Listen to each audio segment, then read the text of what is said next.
बघा, आज आपण विरामचिन्हे नावाचं प्रकरण शिकणार आहोत. आता विरामचिन्हे आणि मराठी व्याकरण यांचा एक दृढ संबंध आहे असं म्हणायला काही हरकत नाही. कारण विरामचिन्हांशिवाय आपल्या लेखनाला पूर्णत्व येत नाही. बरोबर आहे का? विरामचिन्ह वापरली नाहीत तर मात्र तुम्ही इंग्लिश ग्रामर सारखं किंवा इंग्लिश भाषेसारखं होईल. तर इंग्लिश भाषेमध्ये विरामचिन्हांचा काही संबंध येत नाही. आपल्या इथं अगदी प्रत्येक विरामचिन्हाला काही ना काहीतरी महत्व आहे ना. स्वल्पविराम जरी द्यायचा राहिला तरी सुद्धा गफलत होते. पूर्णविराम द्यायचा राहिला तरी सुद्धा गफलत होते. अर्धविराम राहिला तरी सुद्धा गफलत होते. एखाद्याला प्रश्न विचारलेला आहे आणि प्रश्न चिन्ह दिलं नाही तरी सुद्धा गफलत होते. लक्षात. उद्गारवाचक चिन्ह असेल, संयोग चिन्ह असेल, अपूर्ण विराम असेल, या सगळ्या विराम चिन्हांचा वापर आपल्या मराठी भाषेमध्ये लेखन कौशल्यात किंवा लेखनामध्ये करावा लागतो. आणि मग तो कसा करायचा? आतापर्यंत आपण बऱ्याचशा चुका करत आलेलो आहोत लेखनामध्ये. तर त्या लेखनामधल्या चुका टाळण्यासाठी आपण विरामचिन्ह हे प्रकरण अगदी बारकाव्याने शिकायचं आहे. बघा, तुम्ही हे समजून घ्यायचं आहे. जास्त नाही आहेत प्रकार. काही जे इतर प्रकार जे आहेत ते लक्षात राहतात, पण मूळ जे प्रकार आहेत ते मात्र आपल्याला व्यवस्थित लक्षात ठेवायला पाहिजेत. बघा, ठीक आहे. सविस्तर आपण या भागामध्ये आपण पाहूया. बघा, विरामचिन्हे काय काय म्हणजे बघा, आपण जेव्हा बोलतो किंवा संभाषण करतो आपल्याला मधून मधून थांबावे लागते. त्या थांबण्याला काय म्हणतात? विराम असे म्हणतात. बरोबर आहे का? बोलण्यातील विराम वेगवेगळ्या चिन्हांनी दाखवले जातात. अशा चिन्हांना विराम चिन्हे असे म्हणतात. वेगवेगळ्या चिन्हांनी दाखवले जातात. काय एकच चिन्ह आहे फक्त? नाही. विराम चिन्हामुळे वाक्य कोठे संपले किंवा कोठे सुरू झाले किंवा अपूर्ण आहे अशा विविध गोष्टी कळतात. म्हणून विराम चिन्हांना लेखनात विशेष महत्व आहे असं म्हटलेलं. बघा, अशा चिन्हांचा वापर केव्हा कोठे करावा हे समजून घ्यावे लागते, अन्यथा फार गफलत होते. बघा, हे समजून घ्यायचं आहे आज आपण यामध्ये. विरामचिन्हे इंग्रजी भाषेकडून मराठी भाषेला मिळालेली देणगी आहे. हे फार महत्वाचं आहे. बघा, तुम्हाला परीक्षेला येऊ शकते की विरामचिन्हे ही कोणत्या भाषेकडून मिळालेली देणगी आहे, तर ती इंग्रजी भाषेकडून मिळालेली देणगी आहे. लक्षात ठेवा, इंग्रजी भाषेकडून मिळालेली देणगी आहे विरामचिन्हे. मेजर कॅन्डी हे एक लक्षात ठेवा. मेजर कॅन्डी नावाचा इंग्रज अधिकारी आहे. त्या इंग्रज अधिकाऱ्याने विरामचिन्ह मराठीत काय केलेले आहेत? दिलेले आहेत. वापरण्याचा प्रघात सुरू केलेला आहे. इंग्रज अधिकाऱ्यांमध्ये मेजर कॅन्डी आणि कोण रे? विल्यम कॅरी नावाचा अधिकारी आहे. बघा, हा विल्यम कॅरीने काय केलं सांगा? विल्यम कॅरी हा एक आणि मेजर कॅन्डी हा एक. सांगा, त्यांनी काय केलं? पटकन सांगा. या दोन शब्दांमध्ये फरक आहे. बघा, म्हणजे दोन शब्द वेगवेगळे आहेत, दोन वाक्य वेगवेगळे आहेत, वेगवेगळे आहेत नाम. विल्यम कॅरी यानं काय केलं? The grammar of Maratha language नावाचं पुस्तक लिहिलं. किती साली? 1805 साली. बघा, 1805 साली the grammar of Maratha language नावाचं पुस्तक लिहिण्याचं काम विल्यम कॅरीनं लिहिलेलं आहे. तुम्हाला परीक्षेत येईल. बघा, the grammar of Maratha language नावाचं पुस्तक कोणी लिहिलं? मग तेव्हा त्यामध्ये पर्याय असतील. विल्यम कॅरी असेल, मेजर कॅन्डी असेल किंवा अनेक बरेचसे एक दोन तीन नावं किंवा बाकीची जी नावं असतील 4 पर्यायामध्ये तुम्हाला वेगवेगळे असतील. तर मेजर कॅन्डी लक्षात. विल्यम कॅरीनं काय केलं? कॅरी लक्षात ठेवा. कॅरी म्हणजे वाहून नेणं. आपण असं धरूया, कॅरी म्हणजे वाहून नेणं. त्याने पुस्तक वाहून आणलं किंवा वाहून नेलं. 1805 साली the grammar of Maratha language, मराठ्यांचं पुस्तक काय केलं? त्यानं वाहून इंग्रजीमध्ये नेलं. लक्षात समजलं? William carry.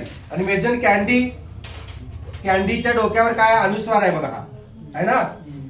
तर अनुस्वार म्हणजेच टिंब, म्हणजे विरामचिन्हासारखा आहे, पूर्णविराम सारखा आहे. तर हे लक्षात ठेवा. मेजर कॅन्डीने काय केलं? विराम चिन्ह. लक्षात ठेवा, विराम चिन्ह मराठीत देण्याचा प्रघात केलेला आहे. बघा, मेजर कॅन्डी. आणि लक्षात चिन्ह लक्षात ठेवा. आणि याच्या डोक्यावर एक चिन्ह आहे, अर्धचिन्ह, अर्धचंद्र आहे, चिन्हच आहे. मेजर कॅन्डी राहील लक्षात. मेजर कॅन्डी आणि विल्यम कॅरी ही दोन माणसं मराठीमध्ये उपयोगाचे आहेत एका प्रश्नासाठी. तुम्हाला समजलं? ठीक आहे. पुढे बघा, विरामचिन्हांचे 2 प्रकार पडतात. कोणकोणते? विराम दर्शवणारी आणि अर्थबोध करणारी. आता विराम दर्शवणारी विरामचिन्हे वेगळे आहेत आणि अर्थबोध करणारी वेगळे आहेत. अर्थबोध करणारी म्हणजे काय रे? त्यांच्या अर्थावरून ठरवायचं आहे. म्हणजे आता हा असं या प्रकारचं चिन्ह असते बघा, किंवा असं एक चिन्ह असते बघा. बरोबर ना? तर मग हे काय अर्थ व्यक्त करतात? किंवा असं एक नुक्ता म्हणून वापरलं जाते हे असं, ते क काढायचं आणि इथं असं एक हे असतं टिंब दिलेले असते. मग हे काय अर्थ व्यक्त करतात यावरून त्यांचे प्रकार आहेत. अर्थबोध करणारे वेगळे आणि विराम दर्शवणारे वेगळे. विराम दर्शवण्यासाठी येणारे आहेत ते आपल्याला लक्षात येतात, पण अर्थबोध करणारी लक्षात येत नाही, ती लक्षात ठेवावी लागतात. बघा आता आपण पहिल्यांदा विराम दर्शवणारी बघूया. विराम दर्शवणारी पहिली कोणतं आहे बघा, पहिलं पूर्ण विराम. आता मला सांगा पूर्ण विराम म्हणजे काय? पूर्ण विराम वाक्याचा शेवट करण्यासाठी किंवा वाक्य पूर्ण झालं हे दाखवण्यासाठी आपल्याला जे विरामचिन्ह वापरावं लागतं, जे चिन्ह वापरावं लागतं त्याला पूर्ण विराम असे म्हणतात. म्हणजे वाक्य पूर्णच व्हावं लागतं. काय व्हावं लागतं? वाक्य पूर्णच व्हावं लागतं. लक्षात घ्या, वाक्य पूर्ण झाल्यानंतरच आपण जे टिंब देतो त्याला पूर्ण विराम असं म्हणायचं. येते का लक्षात? हा. आणखी कधी देतात पूर्ण विराम? आता ते उदाहरण आहे बघा. रमेश अभ्यास करतो. प्रत्येक वाक्याच्या शेवटी आपण जे टिंब देतो त्याला पूर्ण विराम म्हणायचं. वाक्य पूर्ण झाल्यानंतरच टिंब द्यायची आहे. आता हे बघा, शब्दांचा संक्षेप दाखवण्यासाठी. संक्षेप म्हणजे काय रे? इंग्लिश मध्ये त्याला शॉर्ट फॉर्म म्हणतात. आपलं नाव शॉर्ट फॉर्म मध्ये सांगताना तुम्ही काय करायचं आहे? पूर्ण विराम वापरायचा. आता माझं नाव मी तिथं लिहिलेलं आहे बघा, नीच्या पुढे लिहिलेलं आहे टिंब. नी म्हणजे निवृत्ती, बरोबर का? हे टिंब दिलंय याचा अर्थ संक्षिप्त लिहिलं मी. माझं पूर्ण नाव लिहिलंय का?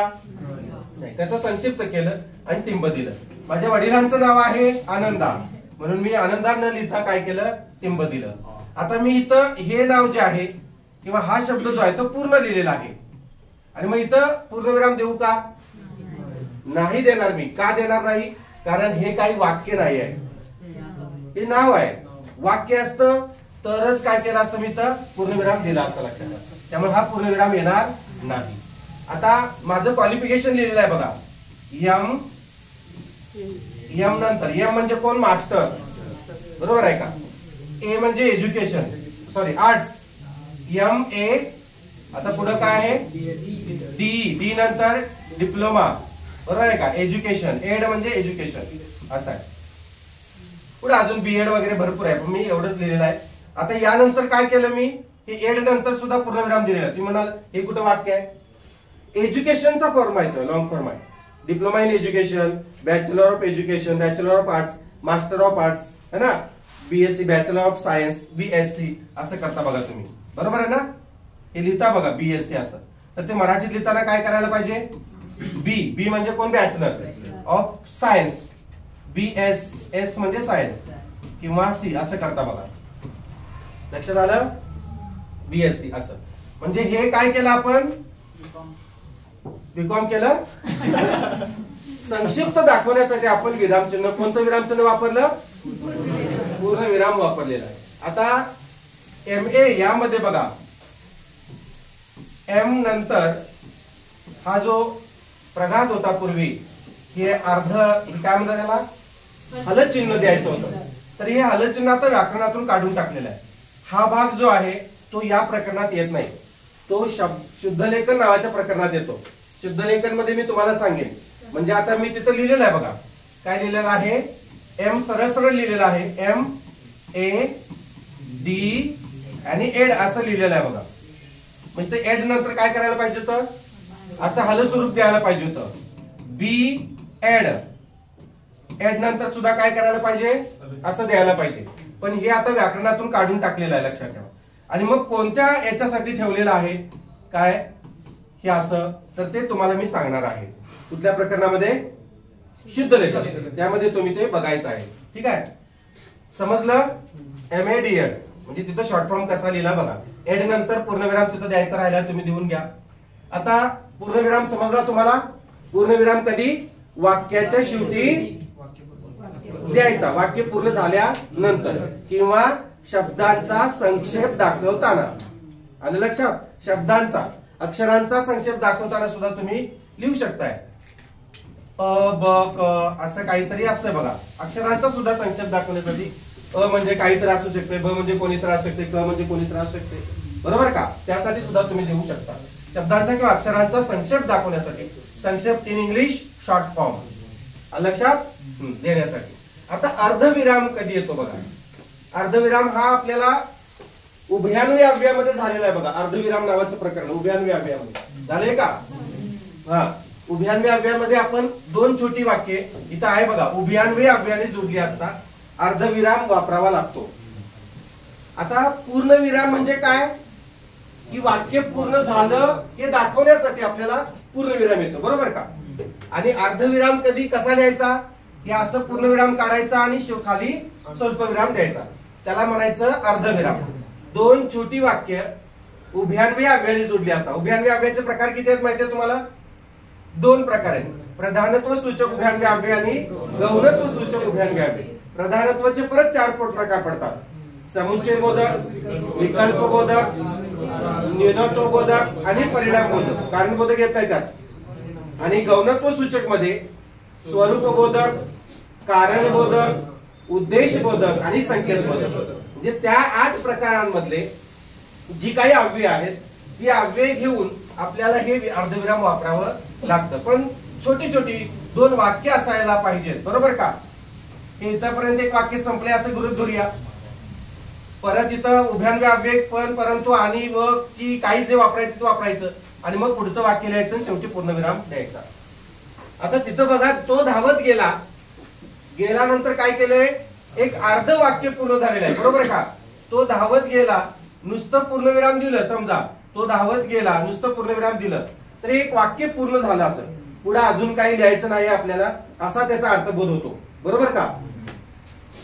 पण आपल्याला अजून एक अर्ध वाक्य पुढे लिहायचं आहे असं गृहीत धरून हे अर्ध झालेलं आहे, अजून अर्ध वाक्य मला अजून एक लिहायचं आहे वाक्य, म्हणून त्यावेळेला तुम्ही काय करणार, याला स्वल्पविराम करणार आणि पूर्णविराम करणार, म्हणजे हा अर्ध म्हणायचं. आणि मग पुढे उभयान्वी अव्यय पण जे काय असेल ते पुढं, पण बस मिळालीच नाही. आता मग ते वाक्य पूर्ण झालं म्हणायचं. इथं परत अर्धविराम द्यायची गरज नाही, इथं पूर्णविराम. म्हणजे इथं आपण पूर्ण झालो असं गृहीत धरून पूर्णविराम. मग तुम्हाला परीक्षेत विचारतात की या वाक्यामध्ये किती विरामचिन्हे वापरलेली आहेत. मग पर्याय असतील तुमचे अ, ब, कड, जे काही पर्याय असतात बघा, असतात का. हा, तर याच्यामध्ये तुम्हाला 4 विरामचिन्ह, 3 विरामचिन्ह, 2 विरामचिन्ह आणि 1 विरामचिन्ह वापरले असं येईल. म्हणजे या वाक्यामध्ये किती विरामचिन्ह वापरले, 2. म्हणजे उत्तर तुमचं कोणतं आहे, क. लक्षात आलं.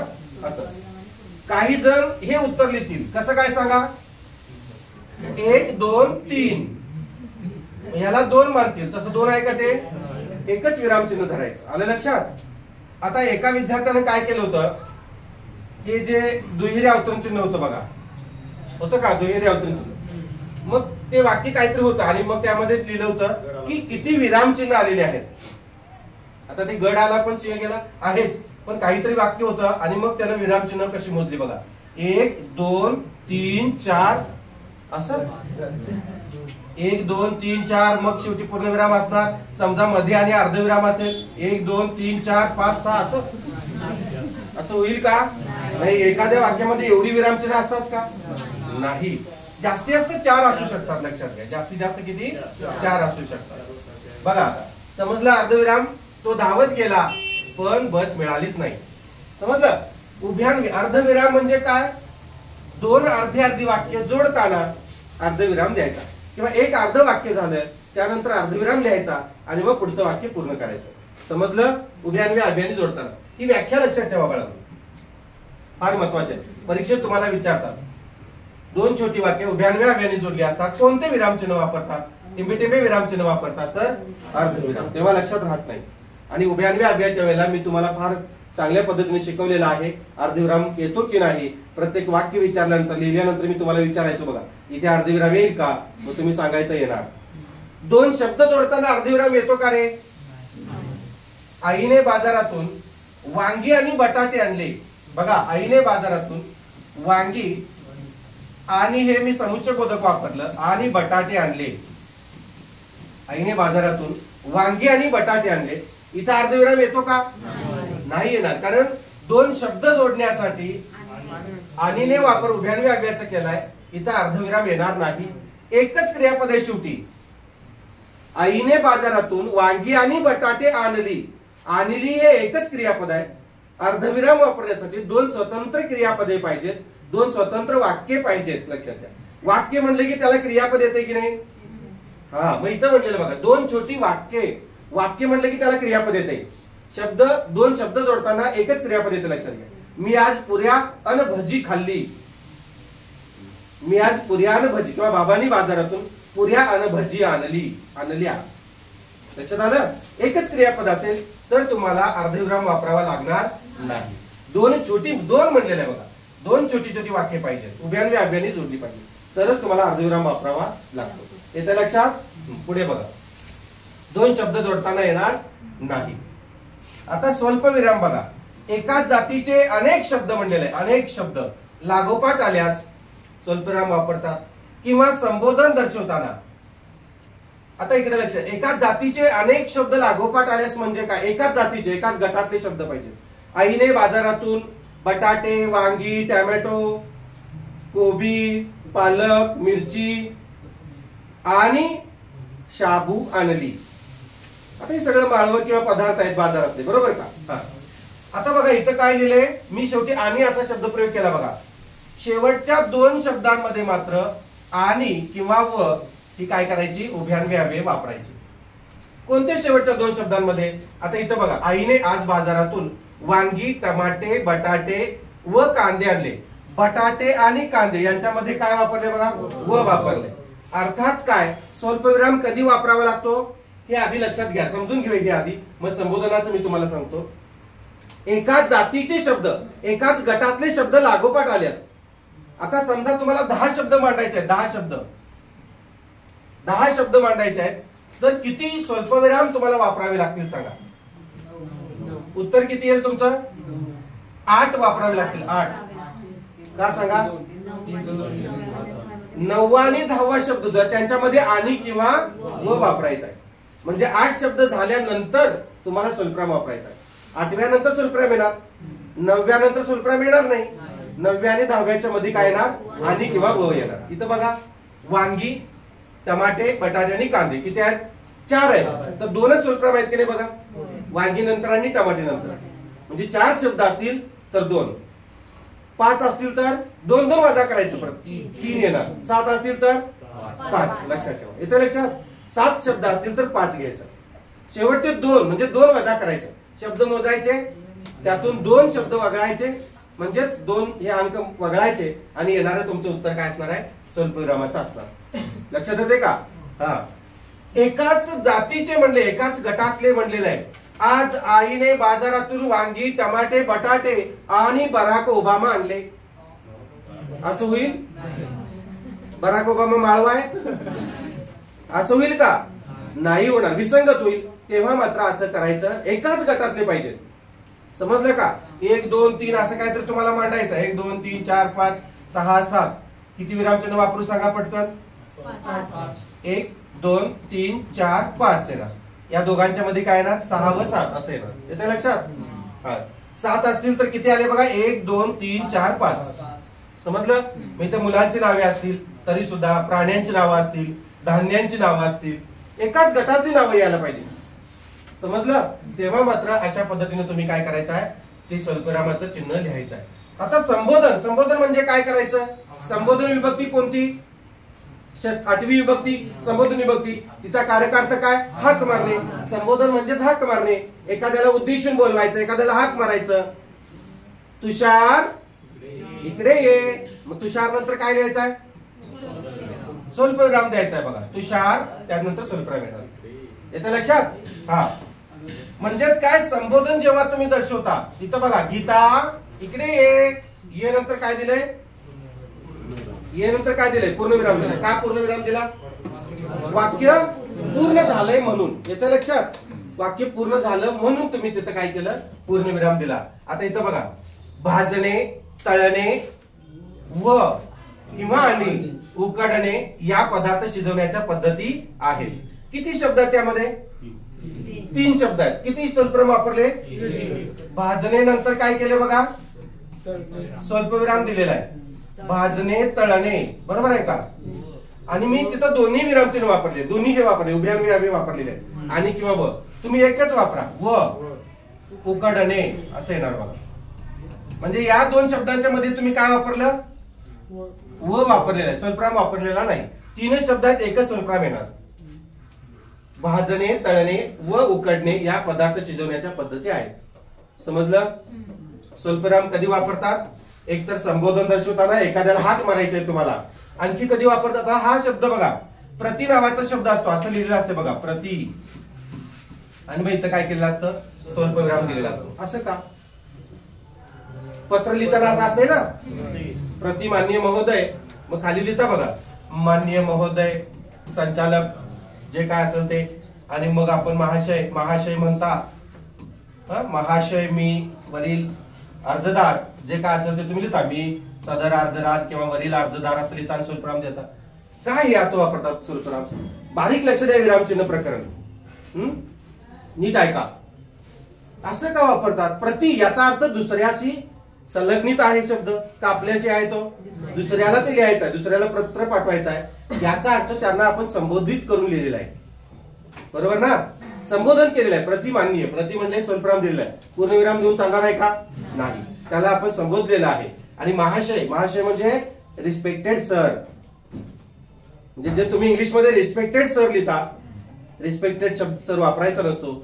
रिस्पेक्टेड म्हणजे आदरणीय, फक्त कुणासाठी? जर गुरुजी आता असतील तर. बरोबर का?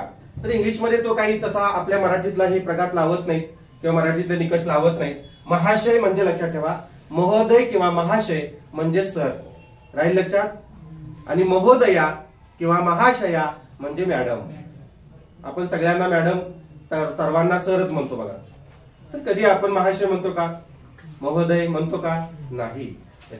तर इथं महाशय म्हणजे त्यांना उद्देशून आपण हे केलेलं आहे. महोदय, मी सदर अर्जदार जो आहे तो असा असा आहे, तुमच्या कंपनीत बरेच दिवस काम करतोय वगैरे वगैरे. चला, समजलं ते का वापरायचं आहे? त्यांना उद्देशून किंवा त्यांना आपण काय करतोय पुढे समजून किंवा संबोधून आपण हे सगळं लिहित असतो. बरोबर ना? त्यासाठी आपण काय करायचं आहे? हे स्वल्पविराम द्यायचं आहे मला. राहील लक्षात? हा. कधी कधी स्वल्पविराम येतो बघा, एकाच जातीचे अनेक शब्द लागोपाठ आल्यास आणि संबोधन दर्शवतात. आलं लक्षात? ठीक आहे, जाऊया पुढं. आता पुढे बघा, वाक्याचा तपशील द्यावायचा असल्यास कोणते विरामचिन्ह वापरतात? तर ते अपूर्ण विराम वापरतात बघा. हे सुद्धा फार महत्वाचं आहे, हे लक्षात ठेवा. अपूर्ण विराम याची सारखी सारखी व्याख्या परीक्षेला येते बघा. अपूर्ण विराम. आता अपूर्ण विराम का म्हणले? पूर्ण विराम कधी असतो? पूर्ण विराम हा पूर्ण विराम, बरोबर का? एक डॉट म्हणजे पूर्ण विराम. समजा आपण एकटेच आहोत, आईने एक भाकरी केलेली आहे, बरोबर का? एक भाकरी केलेली, आपण एकटेच आहोत, आपण खाल्ली, आपलं पोट भरलं. समजा मध्येच दादा आला किंवा भाऊ आला, ताई आली, ती म्हणली दादा मला अर्धी दे. बघा, मला दादा अर्धी दे भाकरी, किंवा आई म्हणते बाळा आता दुसरी भाकरी केली नाही, अर्धी त्याला दे आणि अर्धी तू खा आजच्या वेळेस, मी थोड्या वेळात नंतर जेवण करते आणि मग पूर्ण जेवण. मग आपण काय केलं? त्या भाकरीचे दोन अर्धे अर्धे भाग केले. आता दोघांचं पण पोट कसं झालं? अर्ध अर्धच ना. त्याचंही अर्ध पोट भरलं, तिचंही अर्ध पोट भरलं, बरोबर का? म्हणजे काय केलं? एक भाकरी होती, तिचं काय केलं? परत आपण दोन अर्ध्या अर्ध्यात भागात केलं. लक्षात ठेवा, एक पूर्ण होती भाकरी असं समजूया. ताई आली मध्ये, परत तिला काय केलं? त्या भाकरीतलं तुकडं करून दिलं. दोघांचंही अर्ध अर्धच राहिलं, बरोबर का? समजा ताई नसतीच, ताई नसतीच तर काय झालं असतं? एक तास पूर्ण झाला असता. म्हणजे फक्त एक डॉट दिलं तर पूर्ण विराम, आणि दोन डॉट म्हणजे दोघे जण झाले, एका भाकरी दोघे जण आले तर अर्ध होणार. सगळ्यांचं अर्ध अर्ध, समजलं? म्हणून याला अर्धविराम लक्षात ठेवायचं. बरोबर, सॉरी अपूर्ण विराम. अर्धविराम नव्हे, सॉरी अपूर्ण विराम. दोघांचंही पोट अपूर्णच राहणार आहे. समजलं का? अर्धविराम चुकून म्हटलं, माफ करा, अपूर्णच राहणार आहे, लक्षात घ्या. समजलं? आता हे बघा कसं अपूर्ण विराम येते बघा. वाक्याच्या शेवटी तपशील द्यावायचा असल्यास हे बघा, अपूर्ण विराम दोन टिंब आहेत. एक पूर्ण विराम, त्याच्या खाली परत एक दिला तर काय झालं? अपूर्ण झालं. लक्षात आलं? हा. वाक्याच्या शेवटी तपशील द्यावायचा असल्यास, द्यावायचा असल्यास अपूर्ण विराम येतो. महाराष्ट्रातल्या किंवा महाराष्ट्रातील नद्या पुढील प्रमाणे असं म्हणते बघा. आता हे शब्द फार महत्वाचे आहेत. पुढील प्रमाणे, वरील प्रमाणे, खालील प्रमाणे, याप्रमाणे, जसे असे शब्द वापरतात बघा. वापरतात का? कोल्हापुरातील दुष्काळग्रस्त गावे याप्रमाणे, सक्सेस करिअर अकॅडमी मधील मुलांची नावे याप्रमाणे, हुशार मुलांची नावे याप्रमाणे, पोस्ट काढलेल्या मुलांची नावे किंवा मुलींची नावे याप्रमाणे, याप्रमाणे, खालील प्रमाणे, वरील प्रमाणे, जसे, पुढील प्रमाणे असे शब्द वापरतो. जसे त्यावेळेला काय करायचं? तपशीलवार माहिती द्यायची असेल तर मात्र काय करायचं आहे, अपूर्ण विराम द्यायचा. लक्षात घ्या. समजलं? अर्धविराम समजला कधी? उभ्यान दोन छोटी छोटी वाक्य उभ्यान व्याव्याने जोडली असतात. आणि अपूर्ण विराम काय? एक पूर्ण विराम असतो, परत दुसरा दिला की दोन्ही अपूर्णच राहणार. बरोबर ना? तसं म्हणून तपशील द्यावायचे असल्यास तपशीलवार माहिती म्हणजे काय? तपशीलवार माहिती बघा, भीमा, कृष्णा, कावेरी, पंचगंगा. आता पंचगंगा, कावेरी आणि पंचगंगाच्या मध्ये मी व किंवा आणि का लिहिलं नाही तिथं?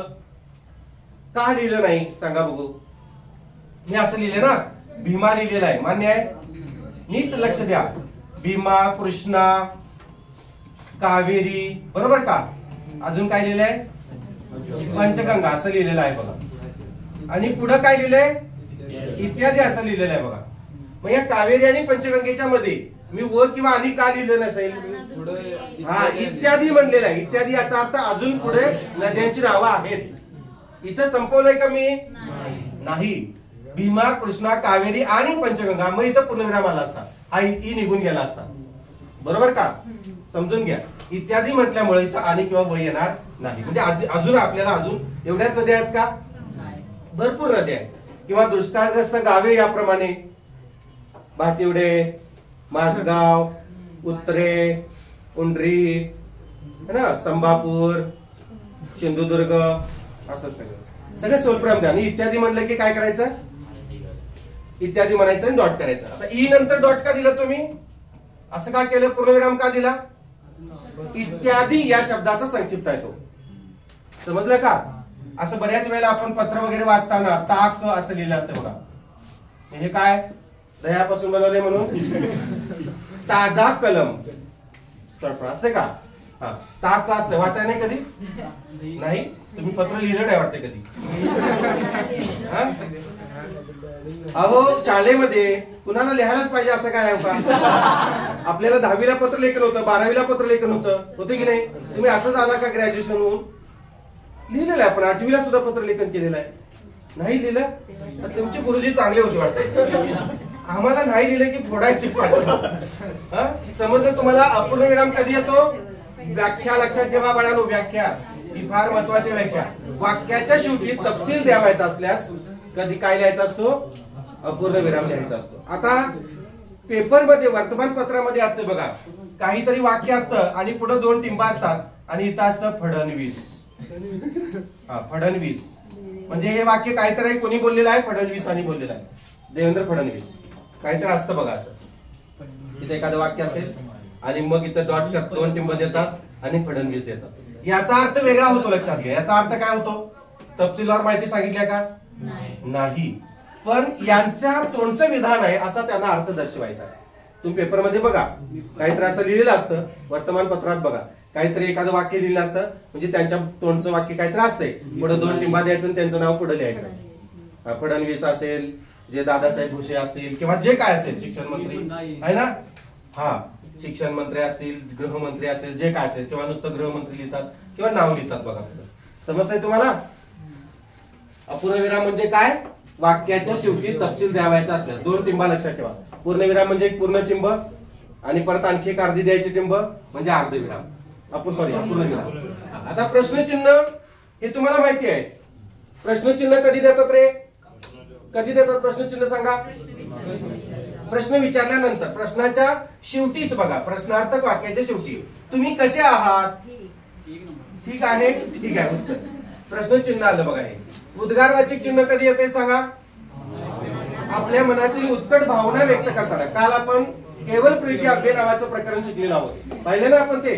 तर त्यामध्ये प्रत्येक वाक्यानंतर म्हणजे त्या शब्दानंतर काय केलेलं आहे? उद्गारवाचक विराम चिन्ह नव्हे. हा, हे विराम चिन्हच आहे, पण उद्गारवाचक चिन्ह काय केलेलं आहे? दिलेलं आहे बघा.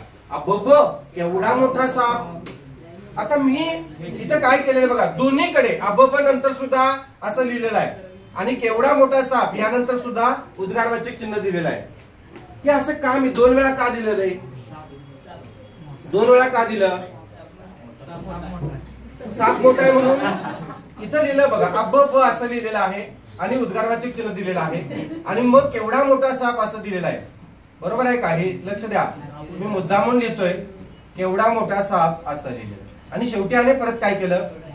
उद्गारवाचक चिन्ह दिलं. आता समजा मी, लक्ष द्या रे, समजा मी केवढा मोठा साप असंच लिहिला असतं आणि पूर्णविराम दिला असता तर काय झालं असतं? आता इथं अभब म्हणलेलं आहे, इथं उद्गारवाचक चिन्ह आलं, मान्य आहे? हे उद्गारवाचक चिन्ह आहे, पण इथं हे वाक्य आहे का बघा पूर्णविराम द्यायला? नाही. हे वाक्य हे एक उद्गारच आहे. हे अबबच काय आहे तर संक्षिप्त थोडक्यात रूप आहे. अबब आपण कधी वापरतो? हे अबब आश्चर्यकारक होत असताना. साप, मोठा साप बघितलेला आपण, आपल्या समोर आला की आपण काय करतोय? एक आपल्या मनातील भावना व्यक्त केलेल्या आहेत. या पूर्णविराम दिलेला नाही, एक वाक्य व्यक्त केलेलं नाही आपण. एक वाक्य आहे का? हा खूप मोठा साप आहे असं आहे का? नाही. किंवा मी एक मोठा साप पाहिला, मग पाहिला नंतर आहे नंतर पूर्णविराम द्यायला पाहिजे. इथं मात्र अबब केवढा मोठा साप म्हणजे संपूर्ण विधान, हे विधान हे काय आहे? उद्गारच आहे. म्हणून त्याला आपण काय केलं? पूर्णविराम सुद्धा याच्यामध्ये. कुठे आहे पूर्णविराम? दिसतोय का तुम्हाला पूर्णविराम? दिसला का? नाही दिसला? आहे की, हे बघा पूर्णविरामच आहे हा. पुढे फक्त वरती दंडक दिलेला आहे. मी काल सांगितलं तुम्हाला, केवलप्रयोगीमध्ये आपण पाहिलेलं आहे. केवलप्रयोगी अव्ययामध्ये काय म्हटलंय? एक एक विधान म्हणजे एक उद्गारच असतो. लक्षात घ्या. वाचले की काल? बघितले की एक विधान म्हणजे एक उद्गारच, एक एक शब्द म्हणजे सुद्धा एक मोठं विधानच. लक्षात घ्या. अरे रे, एवढं जरी म्हटलं तर काय व्यक्त झालं? माझ्या मनातला भाव, माझ्या मनात मला जे काही उद्गारायचं आहे, मला जे बोलायचं आहे ते तुम्हाला समजलं. अरे रे, म्हणजे कोणीतरी नापास झाला असेल किंवा काहीतरी वाईट घडलं असेल, बरोबर का? असं. म्हणून लक्षात ठेवा, दोन्हीकडे येते. समजलं? हा. उद्गार चिन्ह कधी देतात? वाक्य पूर्ण झाल्यानंतर, मनातल्या उत्कट भावना व्यक्त करताना. समजलं? पुढे बघा. आता अवतरण चिन्ह बघा. अवतरण चिन्ह याच्यामध्ये इंग्लिश मध्ये याला काय म्हणतात रे? Inverted comma. मग तो सिंगल असेल किंवा डबल असेल. सिंगल इन्व्हर्टेड आणि डबल इन्व्हर्टेड, बरोबर का इंग्लिश मध्ये? तर याला अवतरण चिन्ह म्हणायचं. आता हे एकेरी अवतरण चिन्ह आणि दुहेरी अवतरण चिन्ह. एकेरी अवतरण चिन्ह कधी द्यायचं आणि दुहेरी अवतरण चिन्ह कधी द्यायचं हे आपण समजून घेऊया. तुम्हाला माहित आहे का रे एकेरी अवतरण चिन्ह कधी देतात आणि दुहेरी अवतरण चिन्ह कधी देतात? माहित आहे का? कधी देतात? आता एकेरी अवतरण चिन्ह कधी देतात ते मी तुम्हाला सांगतो. एखादा शब्द, एखाद्या वाक्यामध्ये एखादा शब्द किंवा एखादं वाक्य तुम्हाला ठासून सांगायचं असेल किंवा ते दुसऱ्यास निदर्शनास आणून द्यायचं असेल तर मात्र त्या शब्दाला काय करायचं? एकेरी अवतरण चिन्ह वापरायचं. लक्ष द्या. आता इथं बघा, महाराष्ट्राची राजभाषा मराठी आहे. मला मराठी हा शब्द काय करायचा आहे? ठासून सांगायचा आहे. महाराष्ट्र ठासून सांगायचं नाही, राजभाषा ठासून सांगायची नाही, मराठीला सांगायचं आहे. कारण मराठी ही महाराष्ट्राची राजभाषा आहे. कानडी लिहिलं तर काय होईल? गफलत होईल. कर्नाटकची राजभाषा कानडी आहे, मग तुम्ही कशाला हे करणार? कानडी दर्शवणार, बरोबर आहे का? नागालँडची नागा, केरळची राजभाषा मल्याळम. येते का लक्षात? तसं म्हणजे इथे एका शब्दाला तुम्ही काय केलं? ठासवून सांगितलं. तेव्हा एकेरी अवतरण चिन्ह. एखाद्या शब्दावर जोर द्यावायचा असल्यास, जोर देऊन किंवा ठासवून सांगायचं असल्यास काय करायचं आहे? तुम्ही ते वापरायचे. किंवा एखादं वाक्य सुद्धा तुम्ही एकेरी अवतरण चिन्हात घेऊ शकताय.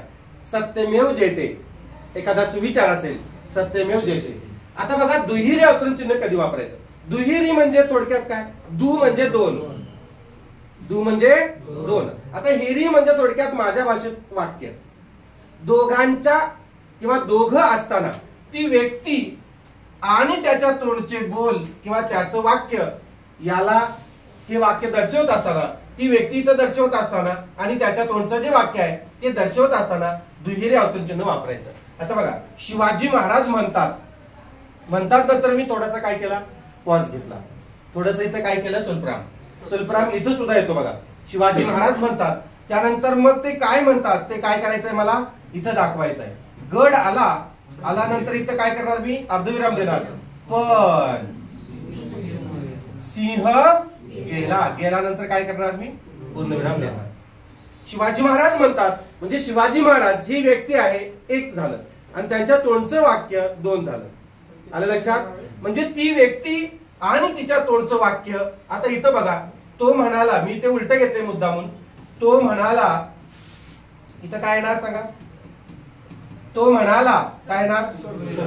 आणि तो जो काय म्हणाला ते सगळं दुहेरी अवतरण चिन्हाने वाक्य पूर्ण झाले. इथं अर्धविराम वगैरे वापरलेला नाही, उभ्यान्वय अव्यय वापरलेले एकच वाक्य आहे बघा, माझ्या आनंदाला पारावार उरला नाही. दुहेरी अवतरण चिन्ह कधी वापरायचं? ती व्यक्ती आणि तिच्या तोंडचं बोल दोघही प्रत्यक्ष दर्शवत असतील, दोघेही दिसत असतील आपल्याला लांबून इथं, तर मात्र दुहेरी अवतरण चिन्ह वापरायचं. किती सोपं आहे बघा. काय म्हणतोय मी? आता समजा मी म्हटलं की सत्यमेव जयते असं लिहिलं, किंवा काहीतरी वाक्य जय जवान जय किसान असं लिहिलं, जय जवान जय किसान, जय जवान जय किसान असं लिहिलं, तर इथं मला एक सिंगल इन्व्हर्टेड कॉमाच फक्त द्यावा लागेल. का सांगा? पूर्णविराम देणार नाही मी इथं. देईल पूर्णविराम नाही. एक प्रकारचं स्लोगन आहे, सुविचार आहे, कोणाचं तर एक वाक्य आहे, पण तो व्यक्ती दर्शवलाय का? आता बघा, असं म्हणलं मी की आपले पहिले मुख्यमंत्री पंतप्रधान कोण होते? अटल बिहारी वाजपेयी होते का? तर अटल बिहारी वाजपेयी म्हणतात जय जवान जय किसान जय विज्ञान, बरोबर का? असं म्हणजे एखाद्याच्या तोंडचं बोल असेल तर ते अटल बिहारी वाजपेयी म्हणतात, स्वल्पविराम येणार, आणि मग जय जवान इथेही स्वल्पविराम येणार, जय किसान येणार. आता इथं का मी स्वल्पविराम दिला? आणि वगैरे वापरले का? जय जवान नंतर थोडासा पॉज घेतला, स्वल्पविराम, आणि जय किसान, जय जवान जय किसान असं केलंय का? सगळं चिकटून घेतलंय का? जय जवान जय किसान म्हणजे स्वल्पविराम दिला. समजलं? एकेरी अवतरण चिन्ह कधी येतं? कधी येते? जेव्हा ती व्यक्ती तिथं दर्शवायची नसेल तेव्हा. एखादा शब्द, कुठे आहे शब्द? हा, एखादा शब्द आपल्याला ठासवून सांगायचा असेल तेव्हा, किंवा एखाद्याच्या तोंडचे अप्रत्यक्ष बोल, म्हणजे ती व्यक्ती दर्शवायची नाही, एखाद्याच्या तोंडचे अप्रत्यक्ष बोल काय करायचं? दर्शवत असताना फक्त सिंगल इन्व्हर्टेड वापरायचा. आणि ती व्यक्ती असेल तर दुहेरी, दोघेही असतील म्हणजे ती व्यक्ती आणि त्याचं वाक्य दोघेही उपलब्ध असतील, दोघांचंही दर्शवलं असेल तर दुहेरी अवतरण चिन्ह. आणि मग काही असू दे, तुकाराम महाराज म्हणतात स्वल्पविराम, निवृत्ती सातपुते म्हणतात स्वल्पविराम, नाही निर्मळ मन काय करेल साबन, तुकाराम महाराज माझं नव्हे, तुकाराम महाराज म्हणतात स्वल्पविराम, नाही निर्मळ मन काय करेल साबन. कसं येईल हे? तुकाराम महाराज म्हणतात नंतर स्वल्पविराम येणार, बरोबर? हे दुहेरी अवतरण चिन्ह. नाही निर्मळ मन, मन नंतर काय लो? स्वल्पविराम. इथं थोडस थांबायचं आहे. आणि मग काय करेल साबन, काय ने वापरलेलं आहे बघा. इथं अर्धविराम येणार का नाही? काय करेल साबन, शेवटी प्रश्नचिन्ह येणार बरं का. ते म्हणतात काय करेल साबन. मग मला सांगा, तुकाराम महाराज म्हणतात नाही निर्मळ मन काय करेल साबन, इथं अर्धविराम का आला नाही? दोन क्रियापद नाहीत म्हणून. बरं ठीक आहे. आणि अरे हे उभ्यान्वय अव्यय नाही आहे, आणि दोन वाक्य अर्धे अर्धे वाक्य कुठे आहेत? नाही निर्मळ आहे की याच्यामध्ये क्रियापद? क्रियापद आहे, नाही निर्मळ मन, नाही हे क्रियापद आहे, काय करेल साबण करेल दोन्ही क्रियापद आहेत, पण हे उभ्यान्वय अव्यय नाही आहे. उभ्यान्वय अव्यय आहे का? ते सर्वनाम आहे. उभ्यान्वय अव्ययाच्या आधी काय येत आहे? अर्धविराम येतो. लक्षात घ्या, सर्वनामाच्या आधी अर्धविराम येत नाही. म्हणून म्हणतात तुकाराम महाराज म्हणतात स्वल्पविराम, त्याचं दुहेरी वाक्य इथं काय येणार? दुहेरी अवतरण चिन्ह पूर्ण, बरोबर का? नाही निर्मळ मन स्वल्पविराम काय करेल साबण, अर्धविराम येणार नाही इथं. लक्षात घ्या, कारण काय वापरलेलं आहे. मग ह्या वाक्यात किती विराम चिन्ह आली? 1 2 3 4. कसे काय 4 सांगा? कोणती कोणती सांगा? स्वल्पविराम 1 आलं, स्वल्पविराम 3 कशी? हा, स्वल्पविराम, दुहेरी अवतरण चिन्ह आणि प्रश्नचिन्ह. बारीक लक्ष आहे बघा, बायकांचं लक्ष बारीक असते. आपण पुरुष फसतोय बघा. मी मुद्दाम 4 म्हटलं. आता इथं पूर्णविराम आलाय की नाही? तुम्ही 4 का सांगा नाही? डबल आलाय पूर्णविराम. प्रश्नचिन्हामध्येच आहे ते वेगवेगळे घ्यायचं नाही. प्रश्नचिन्ह 1, दुहेरी अवतरण चिन्ह 1 आणि स्वल्पविराम हे दोन वेळा आलं तरी एकदाच घ्यायचं. म्हणजे या वाक्यामध्ये किती विराम चिन्ह आहेत? 3 विराम चिन्ह आहेत. 4 लिहायचं नाही. राहील का लक्षात? हा, पुढे बघा. काळजी आहे तेवढी काळजी घ्यायची. आता संयोग चिन्ह. संयोग म्हणजे काय रे? संयोग म्हणजे काय? पाटील पाटील शिवविवाह असते का? टॅक्सीवर, रिक्षावर किंवा याच्यावर असं लग्नाच्या वेळेला बघा असते बघा, पाटील पाटील शिवविवाह डॅश असं असतं का? हा, पाटील पाटील शिवविवाह. मला एकदा एका गाडीवर दिसलं होतं, लांडगे दिसले शिगवा. हा, लांडगे दिसले असं होतं. आणि मग ते असं बदाम वगैरे असं काढलं होतं, असं सगळं असं बदाम वगैरे काढून खाली मग शिगवा लिहिलं होतं. लांडगे हे आडनाव आहे, दिसले सुद्धा आडनाव आहे. दिवसे नाही, दिसले आहे. दिसले आडनाव आहे का नाही? आहे. अरे आपल्या इकडे नसेल, आहे दिसले आडनाव. दिसले नावाचे एक सर आहेत, प्रसिद्ध आहेत ते. अरे ते तुम्हाला दिसले नसतील. लक्ष द्या. संयोग म्हणजे काय? जोडायचं आहे. आता हे कधी कधी वापरतात बघा, दोन शब्द जोडताना. हरिहर, प्रेम विवाह, आई बाबा, येते का लक्षात? Rickshaw taxi. हा बरोबर आहे. त्यावेळेला दोन शब्द जोडताना मध्ये काय करायचं हे द्यायचं बघा. इकडे एक शब्द, इकडे एक शब्द, दोन शब्द जोडतात. आणखी कधी ओळीच्या शेवटी शब्द अपुरा राहिल्यास. आता ओळीच्या शेवटी तुम्ही काहीतरी लिहित आहात आणि समजा भारतीय शब्द, इथं पोळीचं पाणी इथं संपतंय, भारतीय शब्द तुम्हाला लिहायचा आहे, पण इथं तुम्ही नुसतं भार लिहिणार आणि ती असं डॅश करणार आणि ती पाठीमागच्या पानावर लिहिणार. बरोबर नाही, इकडे खालच्या ओळीला लिहिणार भारतीय असं. म्हणजे भार आणि तीय काय केलं तुम्ही? संयोग घडून आणला. या दोन शब्दांचा संयोग घडून आणला तुम्ही. लक्षात ठेवा, ओळीच्या शेवटी शब्द अपुरा राहिल्यास एक संयोग चिन्ह वापरावं लागतं. आणखी दोन शब्द जोडताना. समजलं का? दोन शब्द जोडताना आणि ओळीच्या शेवटी शब्द अपुरा राहताना संयोग चिन्ह वापरायचं. परीक्षेला विचारलं जाते, ओळीच्या शेवटी शब्द अपुरा राहिल्यास कोणते चिन्ह वापरावे किंवा संयोग चिन्ह खालील कोणत्या वाक्यातून दर्शवले जाते. असं ओळीच्या शेवटी शब्द अपुरा राहिल्यास ब देतील बोलण्याचे उद्गार जसेच्या तसे दाखवताना, किंवा तपशील द्यावायचा असल्यास, किंवा दोन अर्धे अर्धी वाक्य लिहायचे असल्यास, असं काहीतरी चार पर्याय येतील तुम्हाला. ठीक आहे. संयोग कसा असते? ओळीच्या शेवटी शब्द अपुरा राहिल्यास संयोग चिन्ह राहील का लक्षात? हा, अर्धविराम एक लक्षात ठेवा, अपूर्ण विराम एक लक्षात ठेवा. सारखं परीक्षेला विचारतात. आणि हे संयोग चिन्ह एक लक्षात ठेवा. याच्यामध्ये गफलत होते बाळांनो, फार गफलत होते, म्हणजे लक्षात येत नाही. चांगले लक्षात ठेवा. आता अपसारण चिन्ह हे तर फार महत्वाचं आहे. VIMP करायला हवं. हा, VIMP करायला. व्ही म्हणजे व्हेरी IMP. इम्पॉर्टंट प्रश्न आहे हा, इम्पॉर्टंट आहे. अपसारण चिन्ह, व्हॉट इज मीन बाय अपसारण? अपसारण चिन्ह याला डॅश म्हणायचं. डॅश हे बघा, असं आपण डॅश करतो. मी तुम्हाला सांगतोय बघा की डॅश करून लिहा. अपसारण चिन्ह म्हणजे स्पष्टीकरण चिन्ह. आता हे अपसारण चिन्ह कधी वापरायचं हे तुम्हाला मी सांगतो. बोलता बोलता विचार मालिका तुटल्यास. आता विचार मालिका कधी तुटते? एखादी व्यक्ती बघा सारखी काय करते, हा मी येणार होतो रे पण अशी म्हणते आणि थांबते. नाही मी जाणार होतो पण एवढंच म्हणायचं, परंतु इथपर्यंतच यायचं आणि काय करायचं पुढचं बोलायचंच नाही. बघा त्याचं कॅसेटच गुंडाळतंय. मी येईन म्हटलंय खरे नंतर काय केलंय? अर्धविराम दिलाय, अर्धविराम दिलेला आहे, पण लिहिलेला आहे, पुढे डॅश केलेला आहे. म्हणजेच काय? अपसारण चिन्ह याचा अर्थ काय की विचार मालिका तुटल्यास. लक्षात ठेवा, विचार मालिका तुटली म्हणजे चूक झाली. अप म्हणजे चूक. लक्षात ठेवा, विचार मालिका तुटली मग तो चुकीचं सगळं बोलतोय, असं अर्धावटच बोलतोय. म्हणून आपण काय करूया, बोलता बोलता विचार मालिका तुटल्यास अपसारण चिन्ह वापरावे लागते किंवा स्पष्टीकरण चिन्ह. आता स्पष्टीकरण द्यावायचं असल्यास म्हणलेलं बघा, कशाचं स्पष्टीकरण देतोय आपण? एखादं वाक्य असेल, एखादं शब्द असेल. आता ते झाड म्हणलेलं बघा, ते झाड, आणि याच्यानंतर काय केलंय? डॅश केलेलं आहे. आणि मग डॅश करून त्याच्याविषयी स्पष्टीकरण द्यायचं, त्याच्याविषयी स्पष्ट माहिती आपल्याला पुढे लिहायच्या. ते झाड, ज्याला फांद्या आहेत, फुलं आहेत, झाडाला फळ आहे.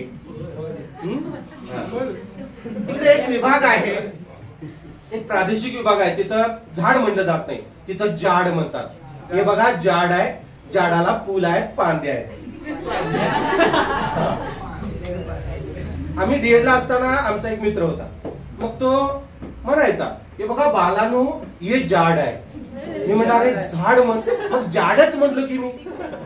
हे बघा ही फुलं आहेत. अरे हे काय पु.ल. देशपांडे आहेत का? मी म्हटलं फुल म्हण. तो म्हणला मी फुलच म्हटलो की मी. हे बघा झाडाला फांद्या आहेत. म्हटलं फांद्या म्हण. नाही म्हटलं फांद्याच म्हटलो की मी.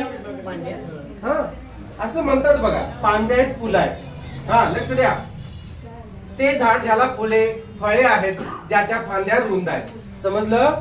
पांद्या रुंद आहेत, फांद्या. स्पष्टीकरण द्यावायचं असल्यास ते झाड असेल किंवा जे काय असेल तुम्हाला जे मांडायचं आहे, स्पष्ट लिहायचं आहे. आता समजा काहीतरी तुम्हाला एखादं नाम असेल, त्याचे प्रकार असतील, त्या प्रकाराविषयी माहिती लिहायची असेल तर तुम्ही काय करायचं, असं डॅश करायचं आणि लिहायचं. समजलं? अपसारण चिन्ह कधी येते? बोलता बोलता विचार मालिका तुटली, कॅसेट गुंडळलं, ते अपसारण चिन्ह. आणि कधी स्पष्टीकरण द्यायचं असेल, डॅश करायचं, स्पष्टीकरण द्यायचं, त्याची स्पष्टपणे माहिती सगळी डॅश करून लिहायची. समजलं? हा. आता इतर चिन्ह जी आहेत बघा, ही एकूण 9 प्रकारची तुम्हाला विराम दर्शवणारी चिन्ह आहेत. ही अर्थबोध करणारी चिन्ह आहेत बघा, ही 9 प्रकारची अर्थबोध करणारी चिन्ह.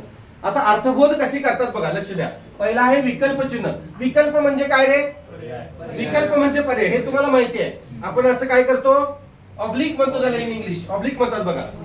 ऑब्लिक करा, हा असं करतो बघा आपण, हे असं करतो. मला भाकरी किंवा चपाती चालेल, मग किंवा ऐवजी आपण काय करतो, हा मला एक 3 किंवा 4,000 रुपये चालतील, 3 किंवा 4, तर त्याच्या ठिकाणी आपण काय करतो, ऑब्लिक वापरतो. मला भाजी किंवा भाकरी चालेल, भाजी किंवा आमटी चालेल, भाजी आमटी. आता तर भाकरी चपाती, भाकरी किंवा चपाती पैकी दोन्हीपैकी एकाची निवड करायची असेल किंवा 2 किंवा 3 पर्यायांपैकी एकाची निवड करायची असेल तर मात्र तुम्हाला हे विकल्प चिन्ह वापरावं लागतंय. आता अधोरेखा म्हणजे काय सांगा, हे सोपं आहे, याच्याविषयी काय अधिक माहिती सांगायची गरज नाही. अधोरेखा इज इन इंग्लिश अंडरलाईन. म्हणजे एखादा शब्द किंवा एखाद्या शब्दाला, वाक्याला अधोरेखित करायचा आहे. एखादा शब्द तुम्हाला अधोरेखित करून अंडरलाईन करायचा असेल. गांधीजींना लोक बापू म्हणत, मग मी कशाला केलं बघा, फक्त बापू या शब्दाला केलेलं आहे. गांधीजींना जरी केलं तरी चालू शकतं, म्हणजे बापू लोक सगळ्यांनाच म्हणतात, पण गांधीजींना म्हणतात असं पण करू शकताय. आता गांधीजींना जर तुम्हाला स्पष्ट दर्शवायचं असेल, बापूच्या तिथला जो एकेरी चिन्ह आहे तो काढून तुम्हाला गांधीजींना टाकावं लागेल. गांधीजी शब्द, गांधीजींना लोक बापू म्हणत, आता बापू सर्वांनाच म्हणतात पण गांधीजींना सुद्धा म्हणत होते, म्हणून आपण तिथे काय केलंय, एकेरी चिन्ह दिले का, हा, आणि अंडरलाईन केलेलं आहे. समजलं? हा, पुढे बघा. आता लोपचिन्ह हे सुद्धा खूप महत्वाचं आहे बघा, लक्ष द्या. आता हे लोपचिन्ह कधी वापरतात ते मी तुम्हाला स्पष्टपणे सांगतो. मजकूर गाळून पुढचा मजकूर घेताना. या पुस्तकाचे मूल्य टिंबे टिंबे शब्दकोशावर आधारित आहे किंवा अवलंबून आहे. आता तिथं मी मूल्य ते आहे ते दर्शवलेलं नाही. एखादा शब्द, एखादं वाक्य तुम्हाला गाळायचं असेल किंवा ते स्पष्ट करायचं नसेल, दर्शवायचं नसेल तर तुम्हाला हे लोप म्हणजे काय, लुप्त केलेलं, गाळलेलं. येतं का लक्षात? आता हे किती लोपचिन्ह वापरायचे आहेत यालाही काही मर्यादा आहेत बाळांनो, लक्ष द्या रे. 3 लोपचिन्ह कधी वापरायचे, 4 लोपचिन्ह कधी वापरायचे हे लक्ष द्या. इथं मी बघा, या पुस्तकाचे मूल्य किती टिंबा दिलेत, 3 दिलेले आहेत. जर समजा 2 शब्द असतील किंवा 2 वाक्यांच्या मध्ये जर तुम्हाला हे लोपचिन्ह वापरायचं असेल तर दोघात तिसरा आणि सगळं विसरा. 2 शब्द आहेत, 3 लोपचिन्ह वापरायचे. किती वापरायचे, 3 वापरायचे. 2 शब्द बघायचे. या पुस्तकाचे मूल्य टिंबे टिंबे शुद्ध शब्दकोशावर आधारित आहे, 3 टिंब वापरायचे. आता 4 कधी वापरायचे सांगतो तुम्हाला. 4 कधी वापरायचे, 4 वापरताना शेवटी वाक्य पूर्ण झालं की शेवटी काय करायचं आहे, शुद्ध शब्दकोशावर अवलंबून आहे. आहे नंतर आणखी तुम्हाला द्यायचं असेल तर एक पूर्णविराम, हे वाक्य पूर्ण झालं म्हणून, आणि हे 3 जे आहेत लोपचिन्ह, हे 3 आहेत ते द्यायचे, 4 द्यायचे आणि शेवटी काय करायचं, असं द्यायचं. आता हे कधी येते हे द्यायची गरज नाही. जर समजा आश्चर्यकारी काही असेल तरच द्यायचं ते. हे वाक्य पूर्ण झाले म्हणून आणि हे लोपचिन्ह म्हणजे काय, पुढे आणखी तुम्हाला अजून काहीतरी सांगायचं आहे पण स्पष्ट दर्शवायचं नाही म्हणून हे 3, म्हणजे आपण गाळलं, पुढचं गाळलेलं आहे, पुढे काहीच दर्शवलेलं नाही आणि इथं पण वाक्य पूर्ण केलेलं आहे म्हणून, म्हणजे 4 द्यायचे. कधी, वाक्य पूर्ण झाल्यानंतर. आता तुम्ही बघा, वाढदिवसाच्या खूप खूप शुभेच्छा असं देता बघा तुम्ही, खूप, बरोबर का, असं लिहिता ना, खूप खूप शुभेच्छा असं लिहिता बघा, लिहिता का? आणि मग इथं पूर्णविराम देता का, वाक्य आहे का हे, नाही. इथं 1, 2, 3, चौथ्याच्या वरती काय द्यायचं आहे, असं द्यायचं. इथं 4 असं देतात बघा. तुम्हाला उदंड आयुष्याच्या भरभरून शुभेच्छा. आता हे वाक्य म्हणजे एक प्रकारचं, हे जे शब्द आहेत हे एक प्रकारचं वाक्यच आहे. माझ्याकडून तुम्हाला खूप खूप शुभेच्छा आहेत असा त्याचा अर्थबोध होतो. बरोबर आहे का? मी तुम्हाला शुभेच्छा देत आहे असा त्याचा अर्थ होतो. शुभेच्छा नंतर एक पूर्ण झालं, आपल्या मनातल्या भावना पूर्ण झाल्या म्हणून पूर्णविराम. आणि हे अजून आपल्याला काहीतरी पुढे सांगायचं आहे पण ते दर्शवायचं नाही म्हणून हे 3 येते. आणि तिसऱ्याच्या शेवटच्या याच्यावर काय झालं, हे उद्गाराच्या आपल्या मनातील उत्कट भावना त्याच्या प्रती व्यक्त केल्या म्हणून हे उद्गारवाचक चिन्ह दिले. समजतंय का? म्हणजे हे 4 आहे बघा. राहील लक्षात?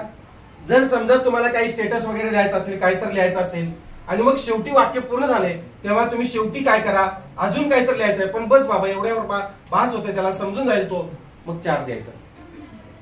तुम्ही सगळं लिहिलेलं आहे आणि नुसतं एक टिंब देण्याऐवजी 4 द्यायचा, संपला. आणखी काय तर तुम्हाला सांगायचं पण बस एवढ्यात तो माणूस समजून जाईल असं गृहीत धरून 4 द्यायचं. पण मध्ये मध्ये जेव्हा तुम्हाला 2 शब्दांच्या मध्ये वापरायचं असेल तर मात्र काय करायचं आहे, 3 द्यायचा. तुम्ही हे बघा, असा एक हे ऐकलं असेल, टायपिंगचं स्पेलिंग सांगा. हा आलं? आणि इथं असतं 1 2 3. जेव्हा मी तुम्हाला काहीतरी टायपिंग करत आहे असं दिसत असेल तर 3च टिंबा दिसतात बघा.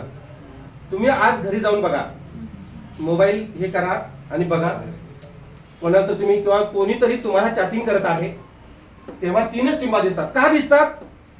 कारण ती व्यक्ती आणि तुम्ही दोघांच्या मधलं संभाषण आहे पण ते अजून पूर्ण झालंय का? अजून ते लोप स्वरूपात आहे, अजून ते स्पष्ट व्हाय नाही म्हणून 3 टिंबा आहेत. लक्षात आलं? समजलं का? हा, त्याला दिसतं ना का तो अदृश्य काय संदेश आहे. समजलं? लोकचिन्ह कधी 3च वापरायचं. लोकचिन्ह लक्षात ठेवा. हे डॉट डॉट डॉट असं करायचं नाही, लय द्यायचं नाही.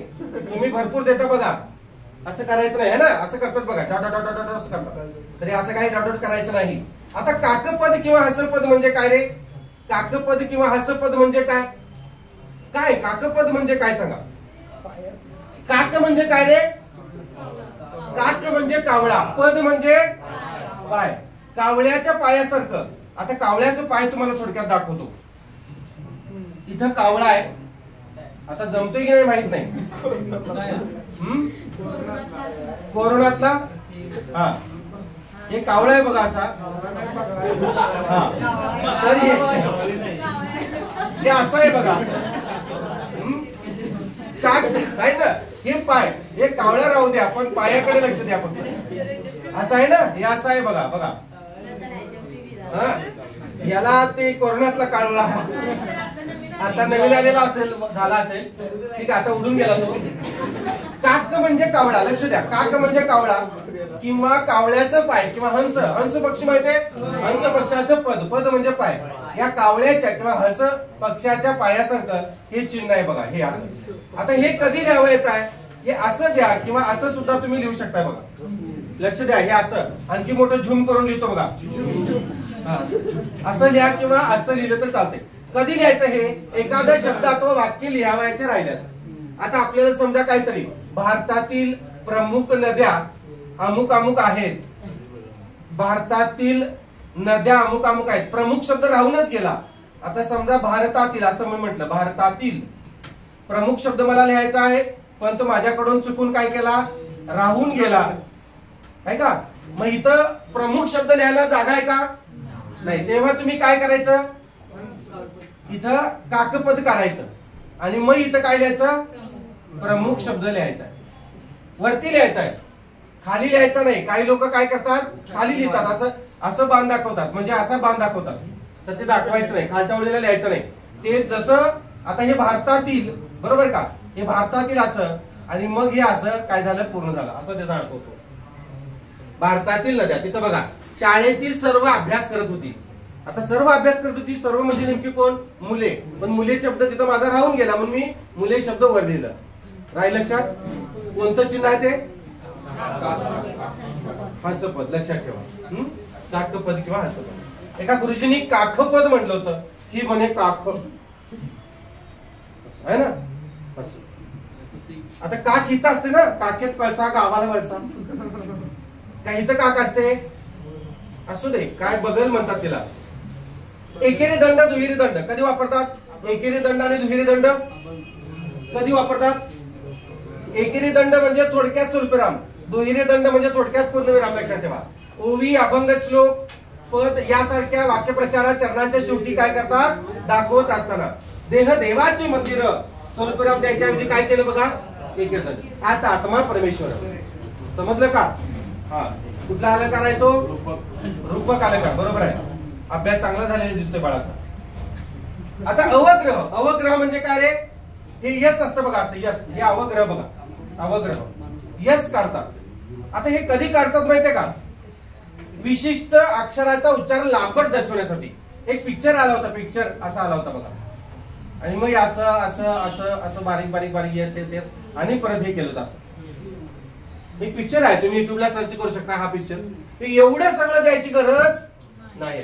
आता एवढंच लिहिलं, नुसतं एवढंच लिहिलं तर कसं वाटेल बघा, अरे एवढंच नाव आहे पिक्चरचं, मग काय बघायला जायचं.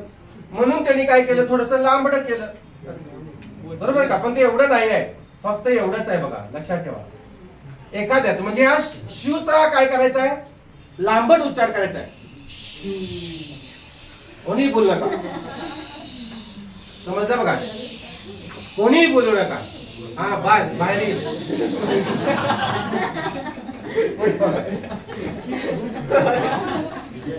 वोट मिटायचे नाही. आता हलंत, हलंत म्हणजे काय रे, हलंत म्हणजे काय, हलत चिन्ह कधी देतात, हे व्यंजन वर्ण वापरण्यासाठी आपल्याला हलत चिन्ह वापरावं लागतं. हे मी तुम्हाला आधीच सांगितलेलं आहे. आता इकडे बघा, नुक्ता, नुक्ता किंवा त्याला मराठीमध्ये अधोबिंदू म्हणतात. पूर्ण विरामासारखा दिसतो तो. कधी वापरतात, विशिष्ट उच्चार दर्शवण्यासाठी. हिंदी भाषेतील अवतरण किंवा उर्दू वा सिंधी भाषेतील देवनागरी अवतरणे देताना नुक्ता वापरावा लागतो. आता आपल्या इकडं आपण फणस म्हणतो बघा, काय म्हणतो, फणस म्हणतो. मग आपण फ वर काय करतो, जोर देतो का हो, नाही. तिथं मात्र उर्दू किंवा सिंधी भाषेमध्ये फणस असं म्हणतात, आणि इथं काय केला जातो, नुक्ता दिला जातो. एखाद्याला राहुल आपण सरळ सरळ राहुल, ए राहुल, ए तुषार, इकडे ये असं म्हणतो सरळ, तर तिथं लोक काय म्हणतात, राहुल. आता उर्दू भाषेमध्ये हे जे असं काय काय काय काय दिलेलं असतं बघा, असं आणि असं हे असतं बघा, इथं दिले का, किंवा हे असं तुषारचं नाव आहे बघा, किंवा इथं असं काय तर तुषार असं दिलेलं असतं बघा. असं काय नाही, उगाच पुस्तक शिवी वगैरे व्हायची, गपलत व्हायची सगळी. तर तो एखादा शब्द काय करायचा आहे, ठासवण्यासाठी बघा अवतरणे देताना हा नुक्ता वापरा. म्हणजे तो उच्चार दर्शव, विशिष्ट उच्चार असतो तो. फरक आपण फरक म्हणतो, ती लोक फरक म्हणतात. आपण फणस म्हणतो, ती फणस म्हणतात. आपण राहुल म्हणतो, ती लोक राहुल असं म्हणतात. र वर काय करतात, जोर देतात, विशिष्ट उच्चार दाखवताना. असतं का असं, आपल्या एका व्यंजनामध्ये मराठीमध्ये असं एक व्यंजन आहे की त्याला नुक्ता वापरलेला आहे. कुठलं असं व्यंजन आहे ते, एकूण 52 वर्ण आहे. त्या 52 वर्णांमधून तुम्ही ते कोणतं व्यंजन आहे की ते नुक्ता वापरलेला आहे सांगा. गला कुठं आहे, डला, डला कुठं आहे, द सारखं आहे ते, काय आहे ते द सारखं,